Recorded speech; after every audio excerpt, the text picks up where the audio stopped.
Welcome to Srinivasa agriculture land. ఇదంతా village to village beat road. ఈ beat road నానుకొని మనకు ఒక 20 గుంటల అగ్రికల్చర్ ల్యాండ్ అయితే అమ్మకానికి వచ్చింది. Clear title property.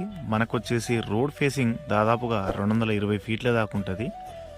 4 మూలలు బాక్స్లా ఉంటుంది. సైట్ వచ్చేసి సాయిల్ ప్రకారంగా చూసుకుంటే ప్యూర్ రెడ్ సాయిల్ ల్యాండ్, కంప్లీట్గా ఎర్ర నేల. దీనికి వచ్చేసి రైతు బంధు వస్తుంది, రైతు బీమా వస్తుంది, పిఎం కిసాన్ యోజన వస్తుంది. Telangana digital passbook all title క్లియర్లో ఉంది. ఇది వచ్చేసి జనగామ జిల్లా, జనగాం మండల్ హెడ్ క్వార్టర్స్కి కేవలం 5 కిలోమీటర్ల దూరంలో ఉంటుంది. Clear title property. ఇందులో ఎటువంటి లిటిగేషన్ ప్రాబ్లమ్స్ అయితే లేవు. ఆల్ టైటిల్ క్లియర్లో ఉంది. రోడ్ ఫేసింగ్ అయితే మనకు దాదాపుగా చాలా అంటే చాలా వస్తుంది. ఇక్కడ మనం ఫామ్ హౌస్ కూడా కట్టుకోవచ్చు. ప్రజెంట్ అయితే ఎలక్ట్రిసిటీ పక్కనే ఉంది, విలేజ్ కూడా పక్కనే ఉంటుంది. ఫామ్ హౌస్, గెస్ట్ హౌస్ కట్టుకోవడానికి చాలా అంటే చాలా బాగుంటుంది. పక్కనే రైస్ మిల్ కూడా ఉంది. ఈ ప్రాపర్టీ కావాలనుకుంటే నా కాంటాక్ట్ నెంబర్ ఇస్తాను. కాంటాక్ట్ అయితే